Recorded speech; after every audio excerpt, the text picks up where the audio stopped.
For years, my parents begged me to find a real career like my brother, Maverick. They called my consulting work a hobby.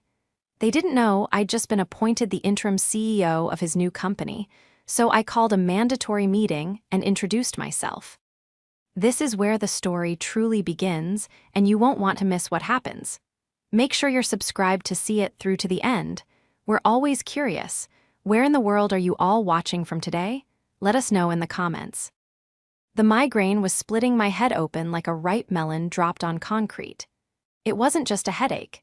It was the accumulation of 6 months of sleepless nights, cross-continental flights, and the kind of high-stakes negotiation that makes grown men weep in boardrooms. I was currently running a fever of 101, and my body felt like it was made of lead and broken glass. But I was there. I was sitting at the mahogany dining table in my parents' house, the smell of roasted chicken and heavy perfume suffocating me because Caroline, my mother, had insisted. She said it was a mandatory family celebration. And when Caroline used the word mandatory, you either showed up or you were written out of the will for the next 3 months.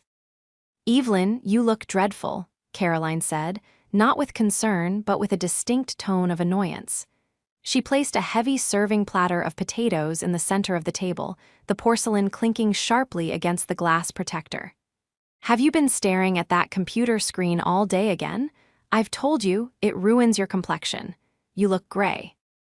I took a sip of water, trying to swallow down the nausea. "I've been working, Mom. It's been a busy quarter."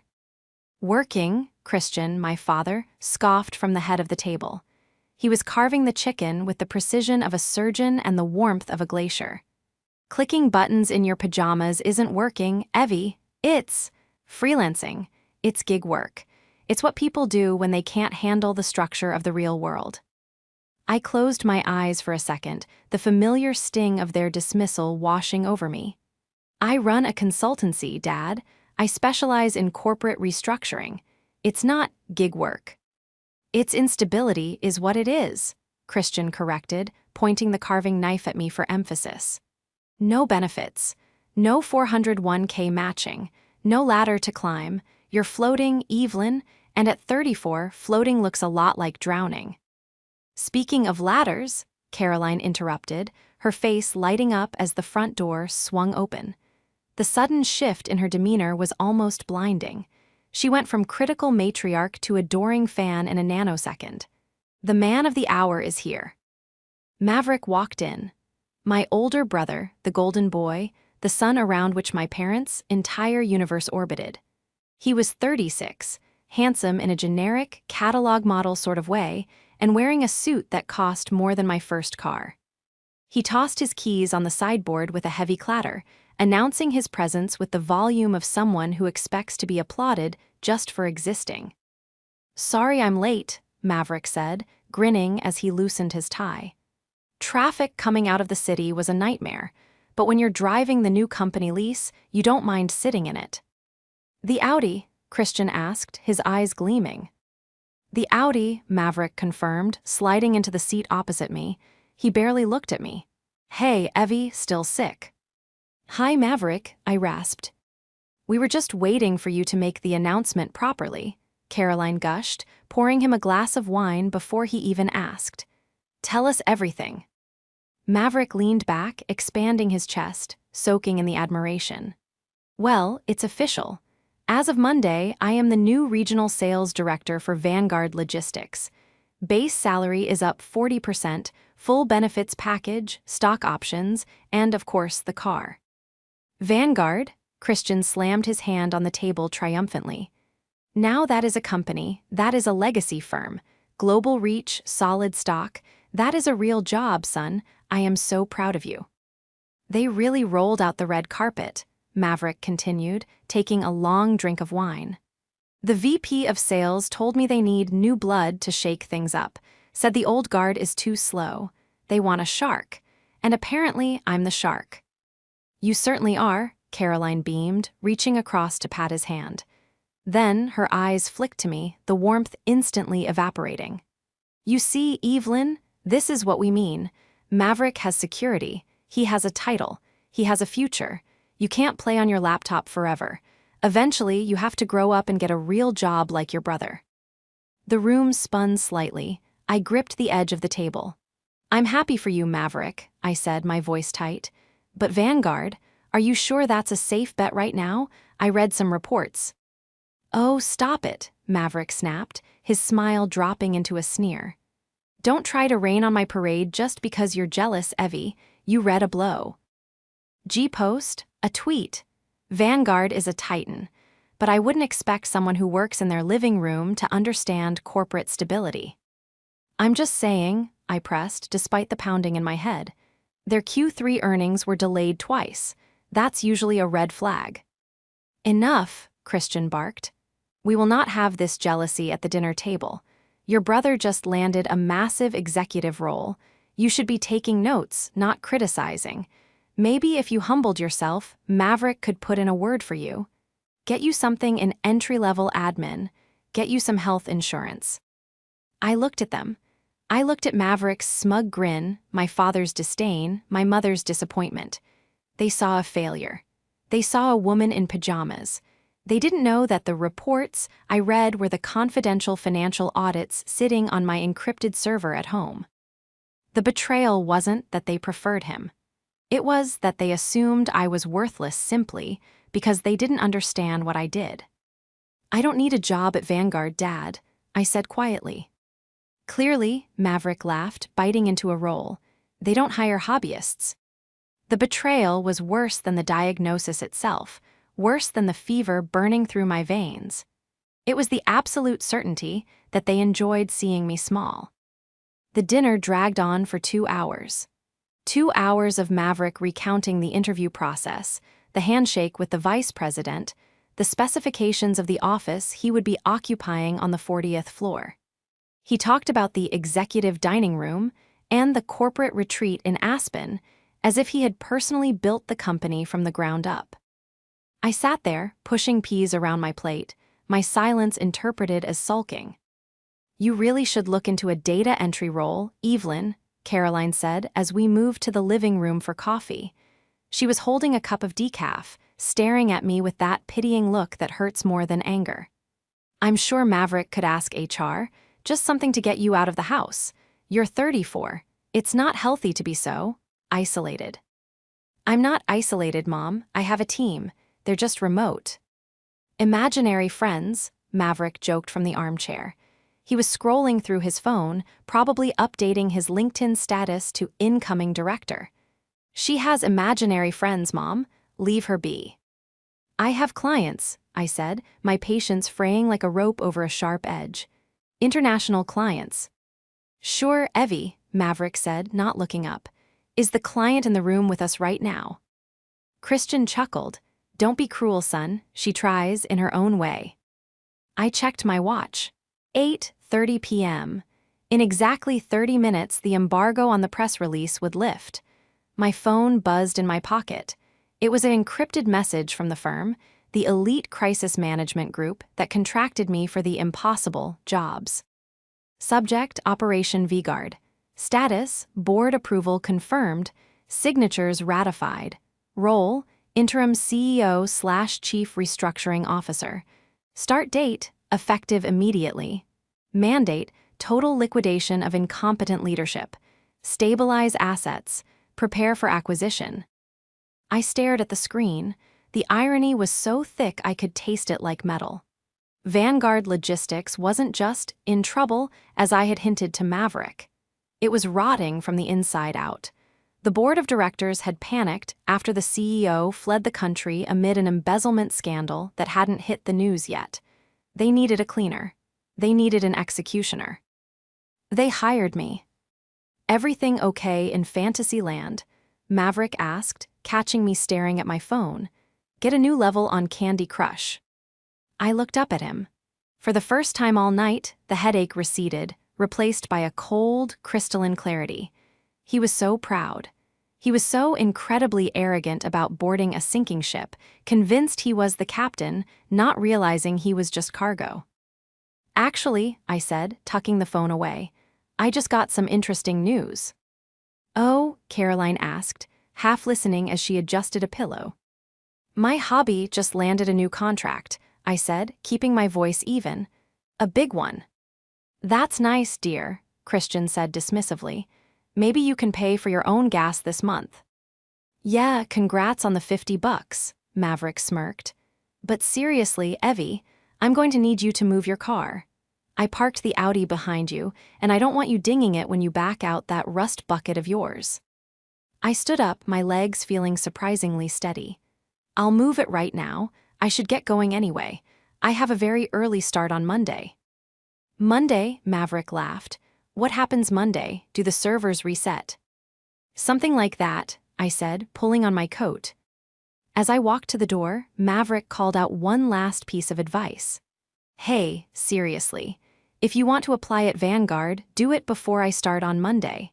Once I'm in the director's chair, I can't be showing favoritism to unqualified family members. It looks bad for my brand. I paused with my hand on the doorknob.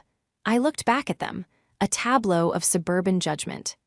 Christian nodding in agreement, Caroline looking at Maverick with adoration, and Maverick basking in his own reflected glory. Don't worry, Maverick, I said softly. I won't ask you for any favors, I promise. I walked out into the cool night air. The fever was still there, but the fire in my belly burned hotter. They thought Maverick was the future of Vanguard. But they had forgotten one crucial thing. Maverick had just signed a contract with a company I now owned.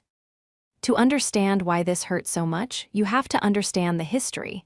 I wasn't always the black sheep. In fact, for most of our lives, I was Maverick's keeper. When we were in high school, Maverick was the star quarterback, but he was failing algebra and history. Who stayed up until 3:00 a.m. rewriting his essays so he wouldn't get kicked off the team? I did. When he crashed Christian's car during his freshman year of college and needed money to fix it before Dad found out, who emptied her savings account from 3 summers of lifeguarding? I did. I loved my brother. I wanted him to succeed. I bought into the myth that he was special and I was the support staff. But as we got older, the dynamic shifted. I went into corporate law, then pivoted to crisis management. I found I had a knack for seeing patterns in chaos.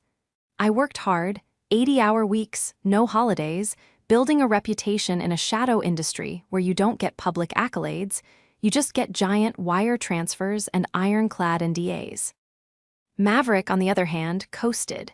He bounced from sales job to sales job, always leaving before he got fired, always blaming bad management or market conditions. He was charming, he was tall, and he knew how to shake a hand. In the corporate world, that can get you surprisingly far. But Caroline and Christian never saw the cracks. To them, Maverick's flashiness was success. My silence was failure. The Sunday before my first day at Vanguard, my parents came over to my apartment. I lived in a pre-war building downtown. It was expensive real estate, but understated. No doorman, just a heavy security system and a nondescript entrance. It smells like old paper in here, Caroline said, wrinkling her nose as she walked into my living room. She ignored the Herman Miller chair and the original art on the walls. She just saw small apartment. It's vintage, Mom, I said, pouring them tea. Why the visit? We wanted to make sure you were okay after Friday, Christian said, standing by the window and looking down at the street with disapproval. Maverick felt bad. He thinks he might have been too hard on you. Did he? I asked. That didn't sound like Maverick. Well, he's under a lot of pressure, Caroline defended quickly. This job is a big step. He's looking at houses, you know, in the hills, a proper 4-bedroom. He says he wants to be ready for when he settles down. She looked around my 1-bedroom apartment pointedly. Unlike some of us who are still living like college students. I like my space, I said. It's not about what you like, Evelyn, Christian said, turning around. It's about optics. Maverick understands that. He projects success. You project struggle. And frankly, it's embarrassing for us. When our friends ask what our children are doing, we say Maverick is a director at a global logistics firm. And when they ask about you, we have to say consultant. It sounds like a euphemism for unemployed. It's not a euphemism, I said, my voice hardening. It's a profession. It's a phase, Christian corrected, and it's time it ended. Maverick said he's going to look at your resume tomorrow morning. He's going to see if he can get you in as a receptionist. It pays $18 an hour. That's steady money, Evelyn. I set my teacup down. The ceramic clinked loudly in the quiet room. Receptionist, I repeated. Don't turn your nose up at it, Caroline snapped.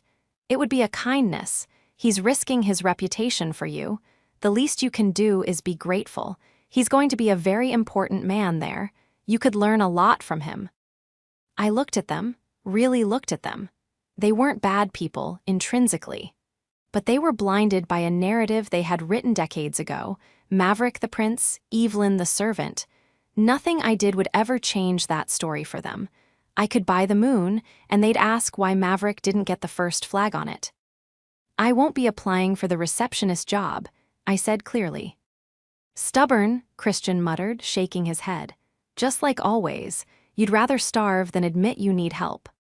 I'm not starving, Dad. You will be, he warned. Maverick is going to soar, and you're going to be left behind.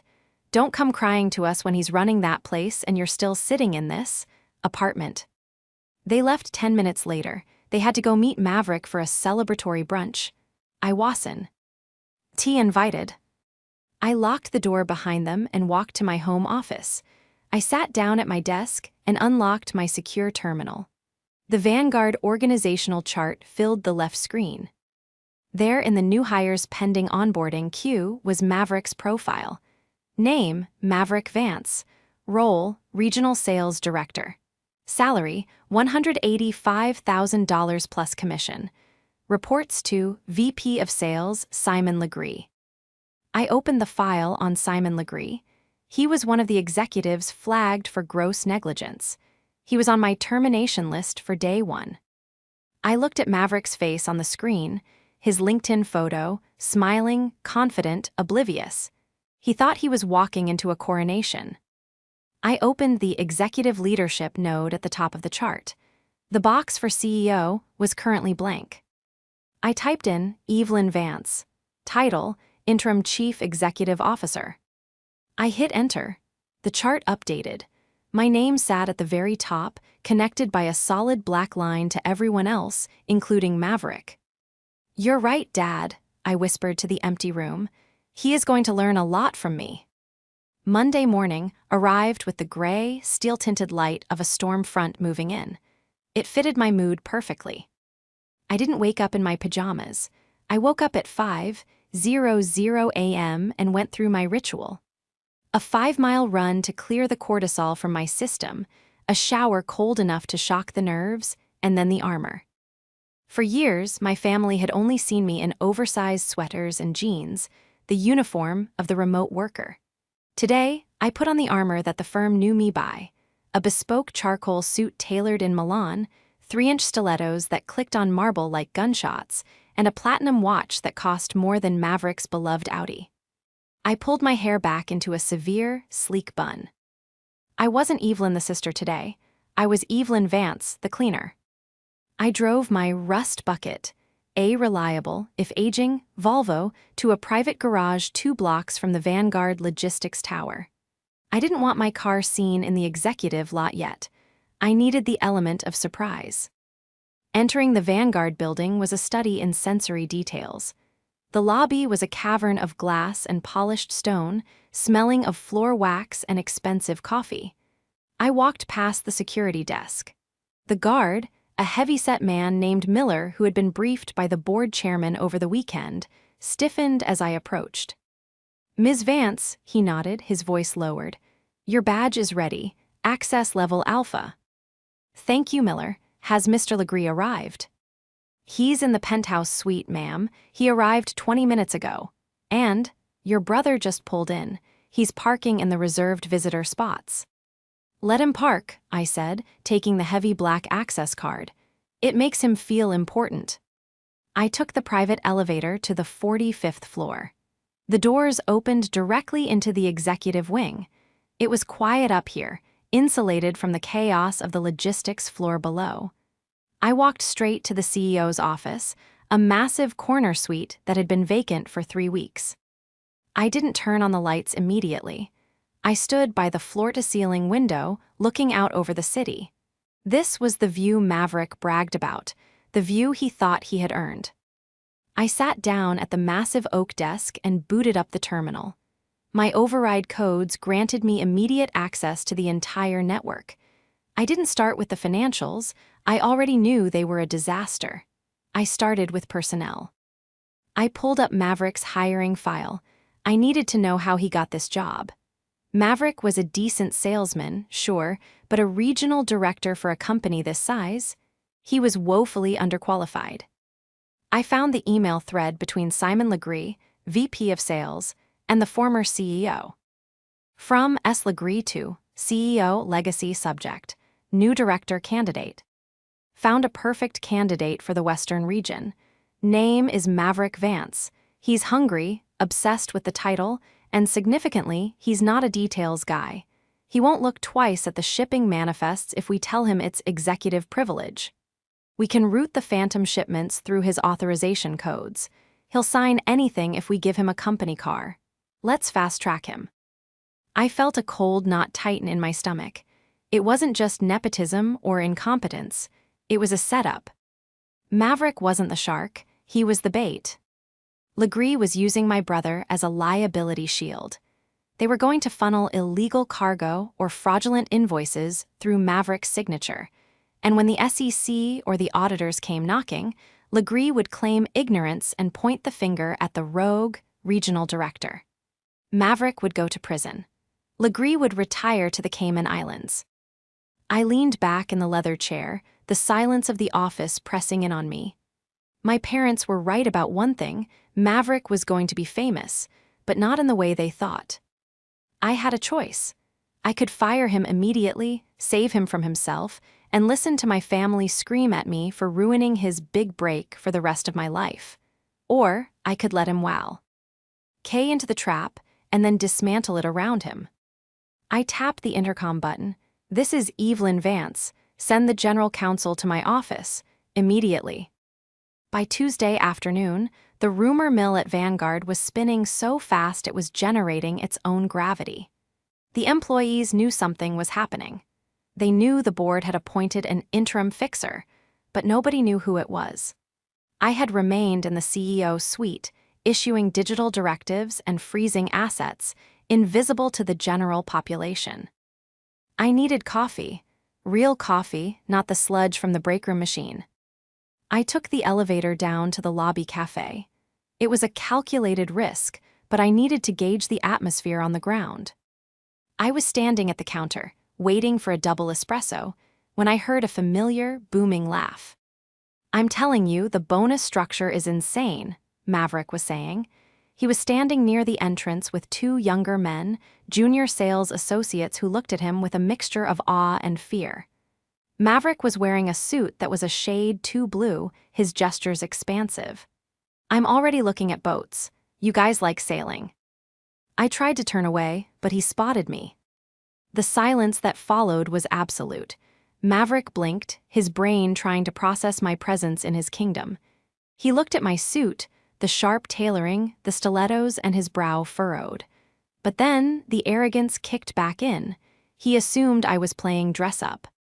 "Evie," he called out, his voice echoing in the high-ceilinged lobby. He walked over, his 2 acolytes trailing behind him. "What on earth are you doing here?" "Getting coffee," I said calmly, taking the cup from the barista. "In the building," he laughed, a harsh, barking sound. Did you actually apply for the receptionist gig? I told you to do that online, Evie. You can't just walk in here and harass HR." The 2 junior associates exchanged looks. One of them smirked. "I'm not here for a job application, Maverick," I said, taking a sip. "Then why are you here?" He stepped closer, lowering his voice to a menacing hiss. "Look, if you're here to ask for money, don't. It's embarrassing. I have colleagues here. I can't have my unemployed sister loitering in the lobby looking for handouts." "I'm here on business," I said. "Business?" He rolled his eyes. "What business? Unless you're delivering Uber Eats, you have no business at Vanguard." I looked him in the eye. You should worry less about me and more about what you're signing, Maverick. He paused. Excuse me. The Western region manifests, I said, my voice dropping to a level that only he could hear, but filled with a steely intensity he had never heard from me before. I saw the drafts you approved yesterday. Specifically, the cargo reroutes through the shell company in Nevada. You authorized payment for shipping containers that don't exist. Maverick's face went pale for a split second, but his defense mechanism was denial. You don't know what you're talking about. Those are logistics codes. You wouldn't understand high-level supply chain management. I understand that Legree is having you sign off on level 4 risk assessments without a legal review, I countered. I understand that if those audits trigger, which they will on Friday, your signature is the only one on the paper. You are being set up, Maverick. He stepped back, his face flushing red. He looked at his colleagues, who were watching the exchange with growing interest. He had to win this. He couldn't let his little sister dominate him in front of his subordinates. You are insane, he spat. You're actually jealous. It's pathetic. You're making up spy stories because you can't handle that I'm successful and you're nothing. Get out, before I call security and have you dragged out. You don't want to call security, I said softly. Trust me. Watch me, he sneered. He turned to the security desk. Miller, get over here. Miller, the head guard, looked up from his console. He looked at Maverick. Then he looked at me. I gave Miller a microscopic shake of my head. Miller cleared his throat. Is there a problem, Mr. Vance? Yes, this woman is trespassing. She's bothering executive staff. Escort her out. Miller hesitated. I don't believe she is trespassing, sir. Maverick's jaw dropped. Excuse me, I am a director. She is a nobody. I am telling you to remove her. I'm leaving, Maverick, I said, turning toward the elevators, not the exit.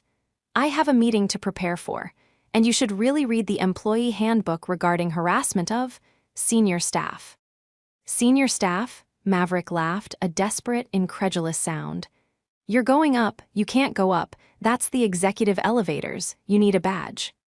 I didn't look back. I walked to the elevator bank, tapped my black card against the reader. The light turned green. The doors slid open. I stepped in and turned around. Maverick was standing in the middle of the lobby, mouth agape, pointing at me as the doors closed, sealing me away in the tower he thought was his. Wednesday was a bloodbath, metaphorically speaking. I spent 12 hours with the forensic accountants. The deeper we dug, the uglier it got. Vanguard wasn't just losing money, it was being looted. And Legree was accelerating the timeline. He must have sensed the new interim CEO was getting close. Around 2:00 p.m., my personal phone, the one I kept for family emergencies, began to buzz incessantly. Mom calling, Dad calling. I finally answered on speaker while reviewing a spreadsheet of offshore accounts. Hello, Caroline. How dare you? Her voice was so shrill it distorted the speaker. Maverick just called me. He is distraught, Evelyn, distraught. Is he? I asked, highlighting a row of transactions totaling $4 million.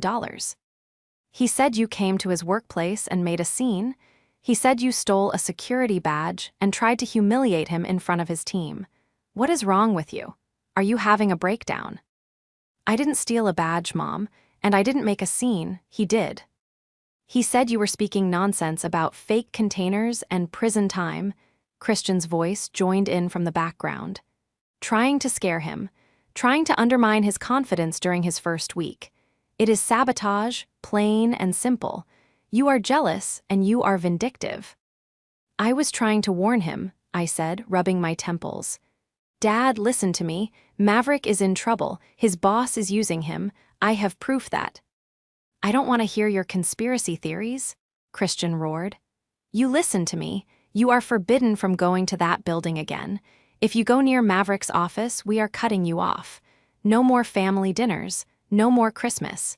You are dead to us until you apologize. I can't stay away from the building, Dad. I work here. Liar, Caroline screamed.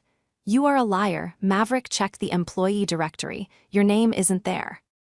"It will be on Friday," I said quietly. "We are done," Christian said. "Do not contact us. Do not contact Maverick. Get help, Evelyn." The line went dead. I stared at the phone. They had just disowned me to protect the illusion of their son's success.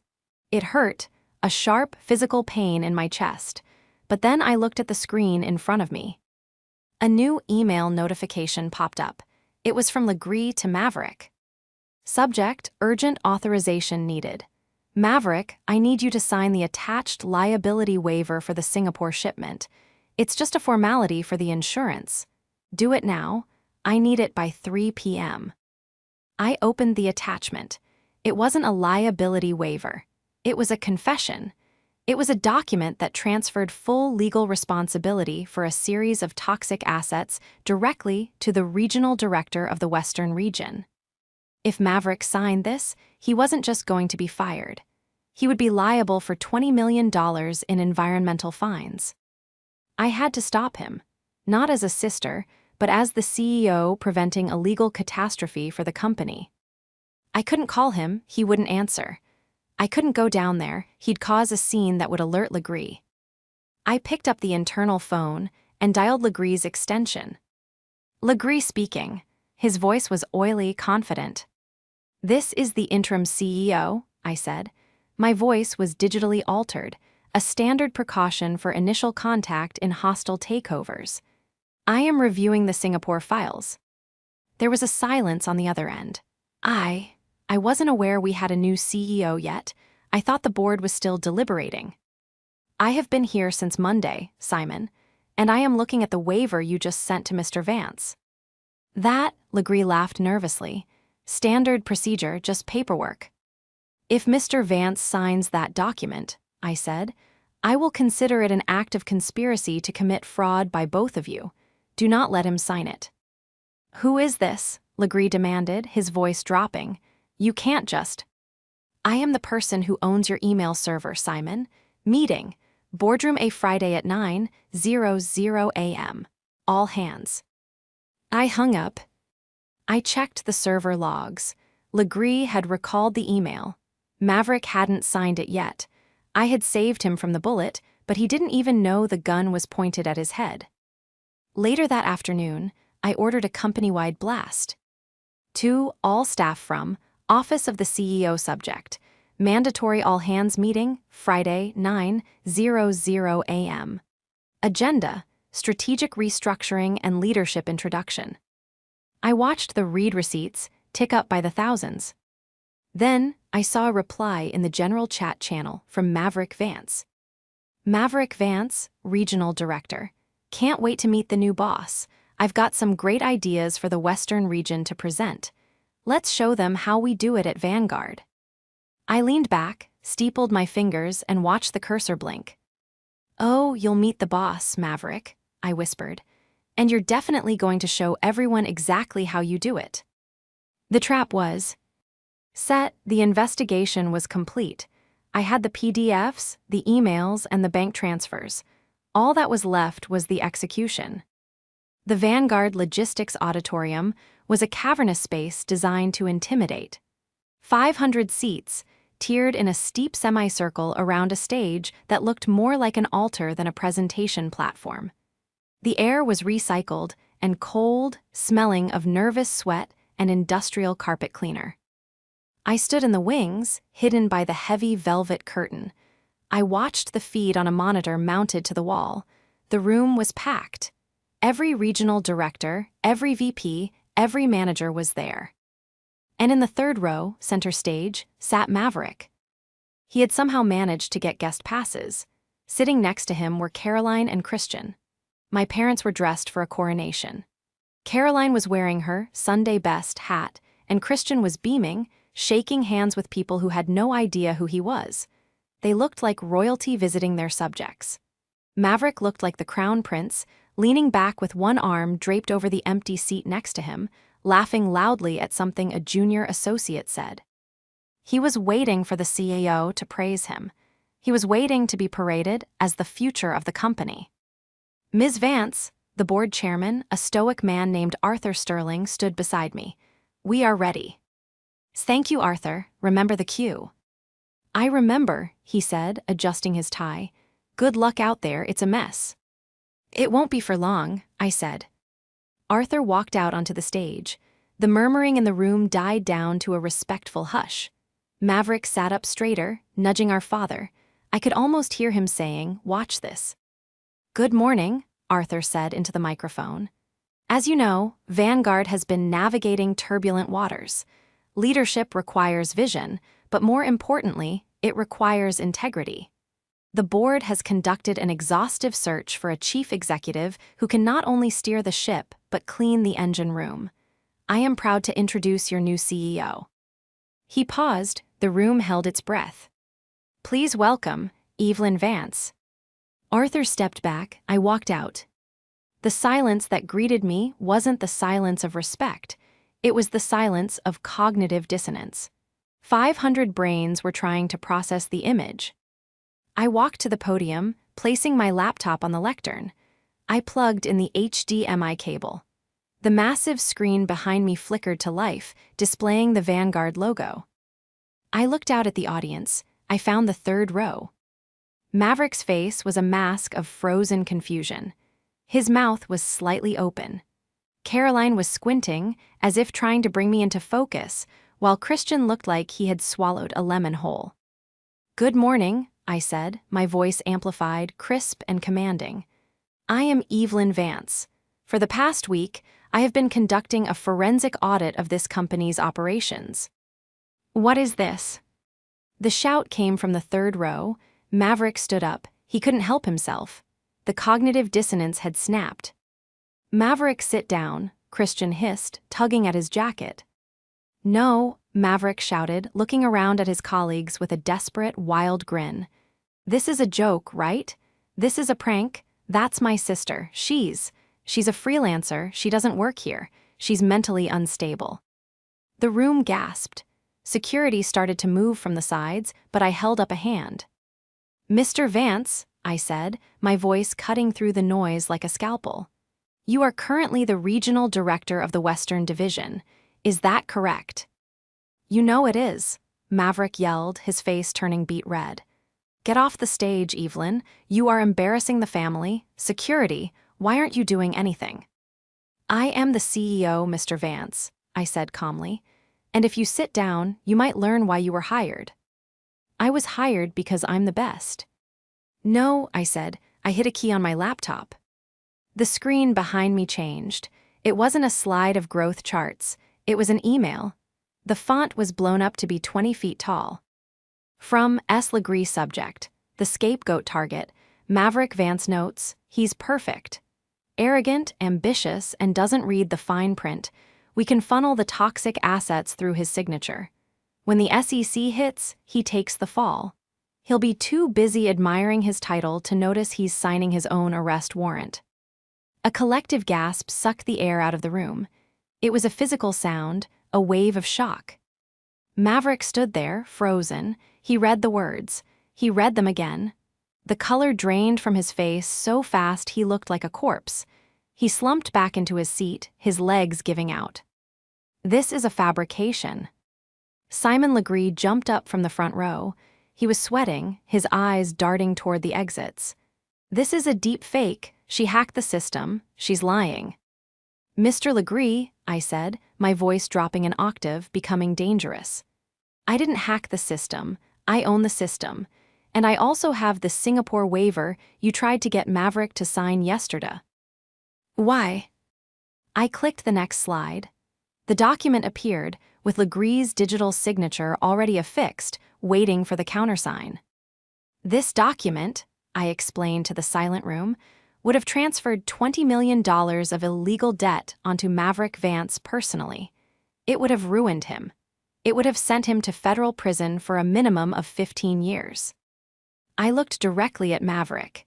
He was staring at the screen, tears welling in his eyes. He looked small. He looked like the little boy who used to ask me for help with his math homework. "I blocked the email, Maverick," I said softly into the microphone. "You didn't sign it. You are safe." Maverick looked at me. His lip trembled. He realized in that moment that the sister he called a loser had just saved his life. However, I continued, turning my attention back to Legree. Mr. Legree, you did sign it. You authorized the creation of the document. That is conspiracy to commit fraud. I nodded to the back of the room. Miller, escort Mr. Legree to the waiting FBI agents in the lobby. Miller and 2 other guards moved in. Legree didn't fight. He just sagged, defeated, and let them drag him out. The room watched in stunned silence. I turned back to the audience. I looked at my parents. Christian was holding his chest, looking pale. Caroline was weeping into a handkerchief, not for me, but for the shattering of her illusion. We have a lot of work to do, I said, addressing the company. Vanguard is broken, but we are going to fix it. We are going to trim the fat. We are going to value competence over connections. And we are going to start today. I looked at Maverick one last time. Maverick, I said, please report to my office immediately after this meeting. Bring your badge. The office was quiet. The view from the 45th floor was spectacular, the city spread out like a circuit board below me. I sat in the leather chair, the one Maverick had coveted, and waited. The door opened. Miller stood there. He's here, Ms. Vance. Send him in. Maverick walked in. He looked like he had aged 10 years in 10 minutes. His tie was loosened, his jacket was gone, and his eyes were red. He didn't strut. He didn't take a seat. He just stood in front of the desk, looking at the floor. Evie, he whispered. It's Ms. Vance in this office, Maverick, I said, though my voice lacked the bite it had on stage. You saved me, he said, his voice cracking. I read the file. The legal team showed me the rest. Legree was going to put everything on me. I would have gone to jail. Yes, I said, you would have. He looked up, tears spilling over. Why? After everything I said, after how I treated you at dinner, I told you to get a job as a receptionist. I mocked you. Because you're my brother, I said simply. And because I'm good at my job is to fix messes. You were a mess. He wiped his face. So, what happens now? Do I keep the job? I mean, now that Legree is gone, maybe I can actually learn. I can try, Evie. I can work hard. I looked at him with pity. He still didn't get it. Maverick, I said gently, you are not qualified for this job. You never were. You were hired as a scapegoat. You don't know how to read a P&L statement. You don't know logistics law. You are a liability. But you are fired, Maverick, I said, effective immediately. He flinched as if I had slapped him. Fired, but, Mom and Dad, what will I tell them? You will tell them the truth, I said. Or you won't, that's up to you, but you cannot work here. I slid an envelope across the desk. This is a severance package. It's 2 months' pay. It's generous, considering you were here for 4 days. Take it. Go home. Figure out who you are when you aren't trying to be who Mom and Dad want you to be. He took the envelope with shaking hands. Evie, Goodbye, Maverick. He turned and walked to the door. He paused, hand on the handle. You look powerful, Evie. You really fit the chair. I know, I said. He left. 10 minutes later, my phone buzzed. Mom calling. I let it ring. Dad calling. I let it ring. Then a text from Caroline. Evelyn, we are downstairs. Security won't let us up. This is ridiculous. We need to talk. We are so proud of you. We always knew you had it in you. We need to discuss Maverick's position. Surely you can find him a role as a VP. He has experience now. Let's have dinner tonight. My treat. I stared at the message. The pivot was instantaneous. I was no longer the failure. I was the asset. I was the new host for their parasite. They didn't want to apologize. They wanted access. I typed a reply. I am busy. Do not come to my office again. Do not come to my home. I will contact you when and if I am ready. If you try to bypass security, I will have you trespassed. Enjoy the dinner. I hit send, then I blocked the number. I stood up and walked to the window. The storm that had been threatening all week had finally broken. Rain was lashing against the glass, washing the city clean. I had lost my family, in a way. I had severed the tether that held me to their expectations. It was quiet, it was lonely.